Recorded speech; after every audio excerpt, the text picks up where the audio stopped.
Good afternoon. It's a pleasure to be here. I sort of missed the first 2 days of the program. I actually arrived today from Takoradi.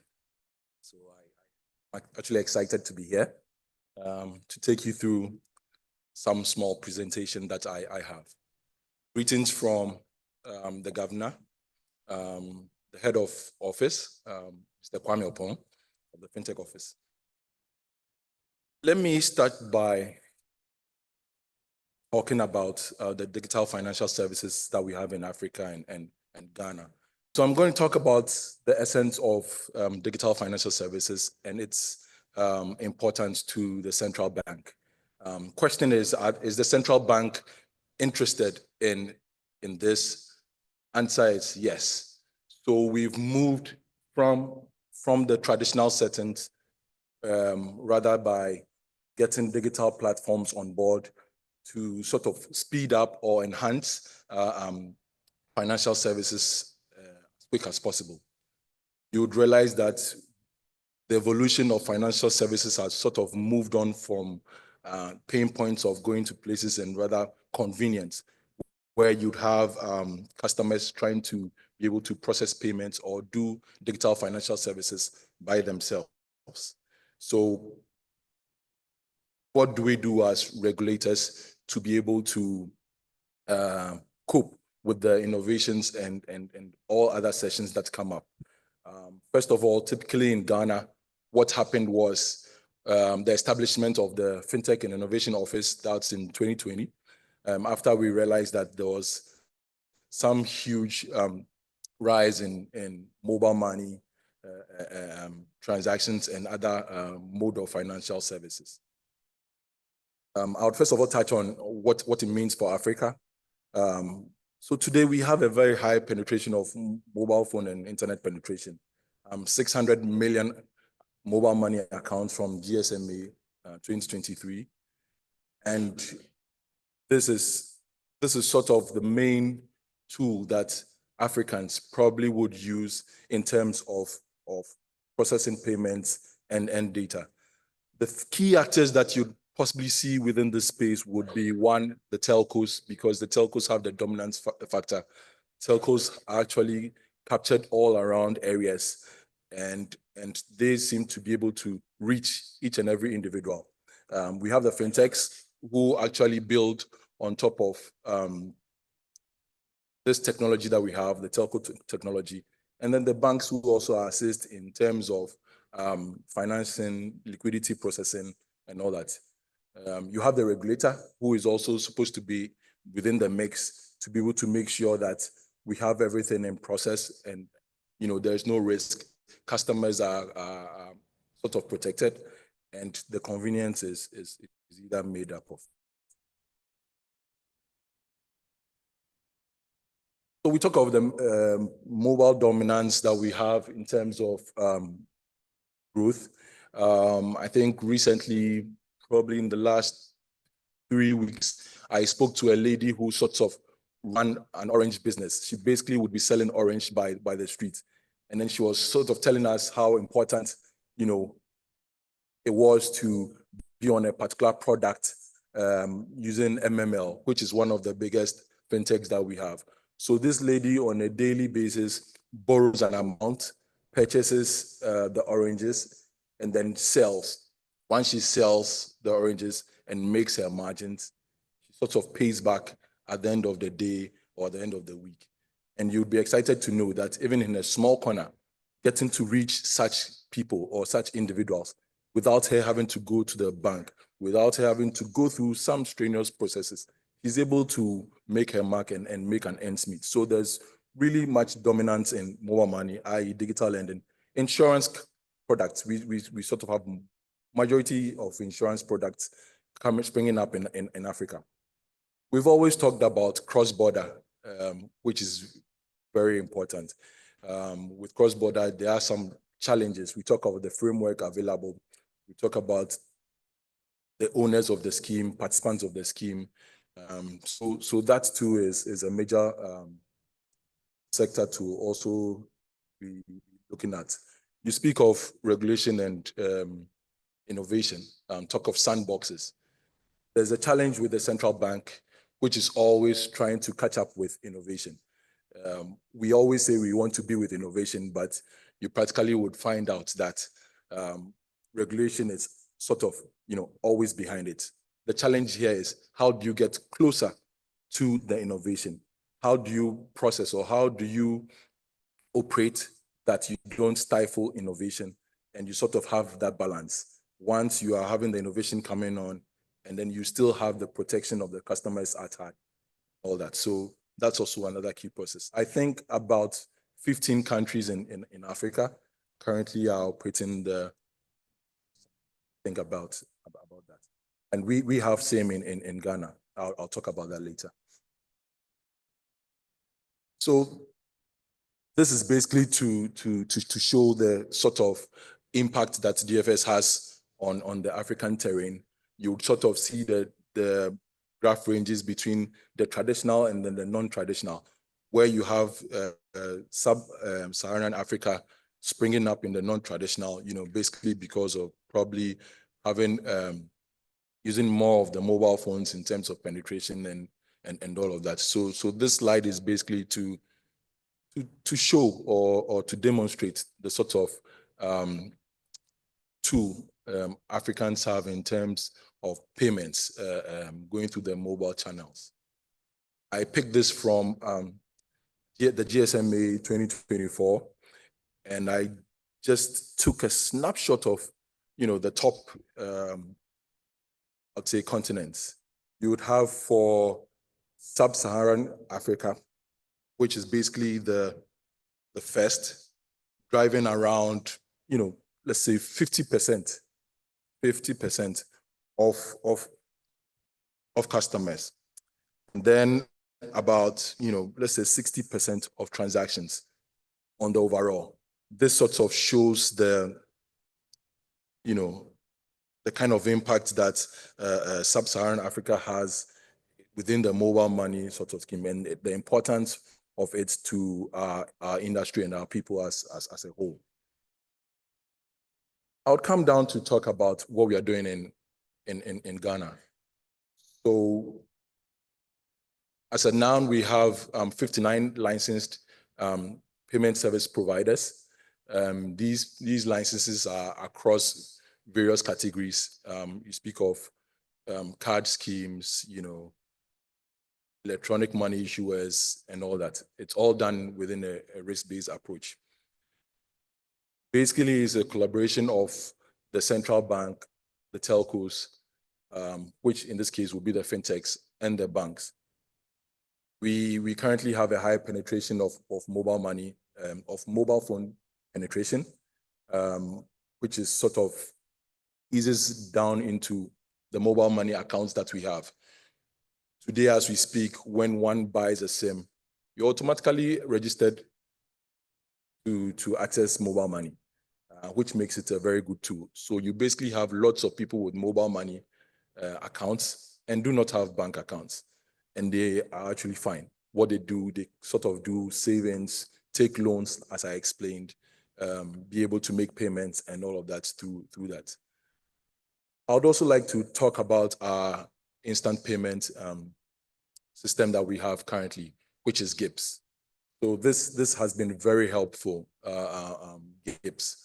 So with GIPS running the instant payments activities that we have, as a fintech or a bank, once you are part of the scheme, you have access to all other institutions.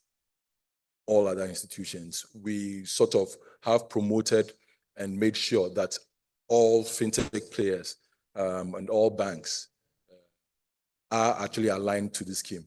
This has also brought forth a lot of, I would say, improvement in terms of cost, because now you are leveraging on the economies of scale and all transactions are being passed through there. So we've gotten a lot of traction around that and some improvements around our instant payments systems. I would quickly want to touch on what our statistics was for 2024. And as I explained, we are currently 23.5 We have 23.5 million wallets, active wallets. And let me just state, these are not unique customers. So these are the active wallets that we have in the last 90 days. So today we have 23 million customers. Our volume is 8.1 billion. Transaction value for the year, 3.9, actually 3 trillion, which puts you to about, I would say, let's say $200 billion, yes, for the year. And then we have the balance on float, which is basically the copy of the actual money that is seated at the bank, but a copy on the platform circulating is 2.7 billion, which grew by actually 48%. So you speak of monies that are available to circulate, and that's in dollars about, I think, 2 billion. Agents decreased this year for various reasons. We had issues with financing, agents getting financing abilities. Where do they get the monies from to be able to operate? So this has been a key part of what the report says, and we intend to look into it this year, how we can collaborate with the agents to sort of assist them and make them proceed with these kinds of things. We've also realized that most customers are also basically have the products personalized. So really you do not have to, go to an agent to transact anything. If you have a bank account and then you want to send money to, let's say your worker or, your mate who has a mobile money account, you can move the money from your bank account right into your mobile money wallet. That's through GIPS, by the way, and then be able to make the payment. So at that point, you really do not have to talk to an agent. Realize that there's more traction around that, and that's also causing a lack of business for the agents. The conversation is, what else can they be doing in addition to that? Can you be doing ticketing?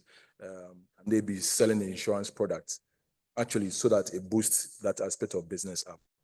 So those conversations are currently happening. I would not touch on this because I've basically said it all. But as you can see, the evolution of where we've come from in 2015 to where we are now, looking at the float,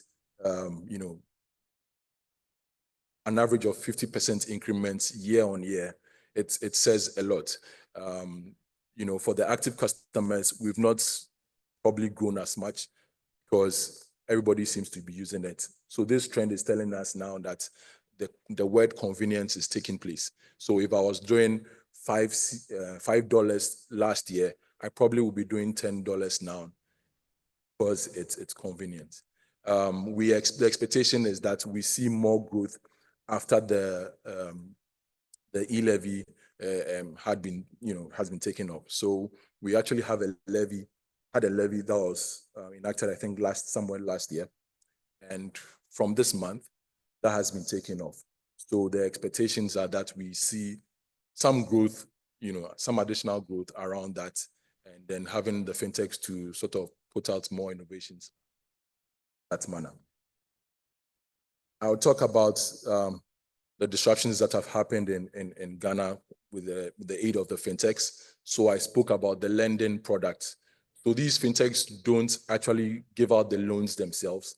They actually collaborate with the banks.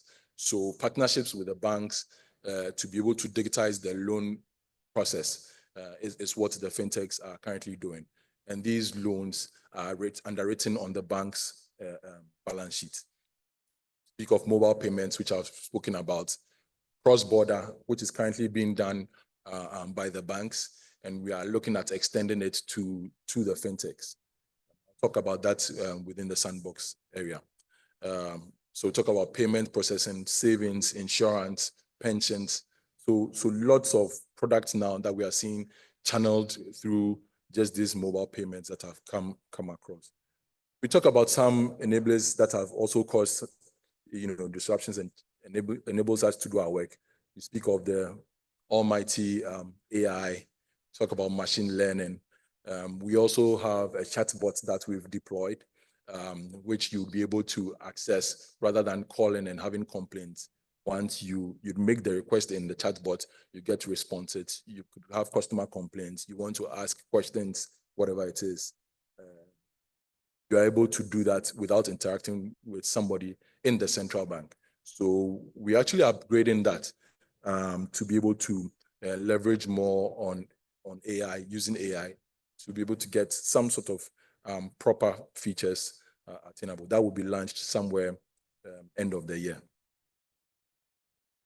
What are the consumer expectations? So you always want fast service, like I said, self-service, where you basically not be moving around. You have the service 24/7. You can just wake up at night, send anything else. You don't have to knock at anyone's door.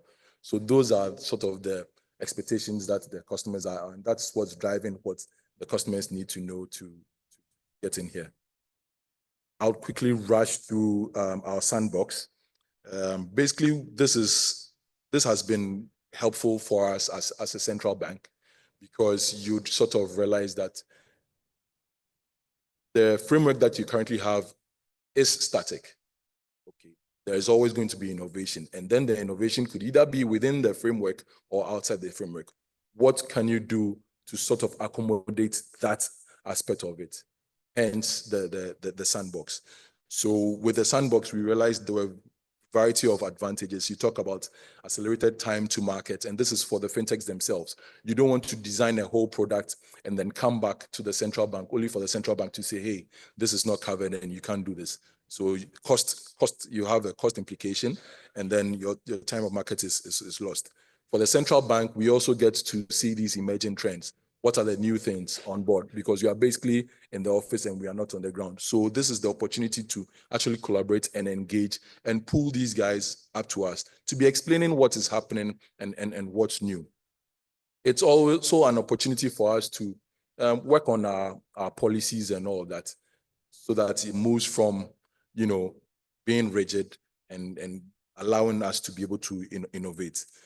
Once there's improvement of engagement, you sort of are in touch with the ground and are relevant to the ecosystem.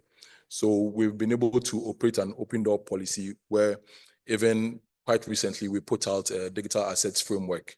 And this was done actually by the central bank and external stakeholders. You speak of individuals, fintechs, and all of that, where we get to sit and judge and make sure that the framework that we put is accommodating for everyone.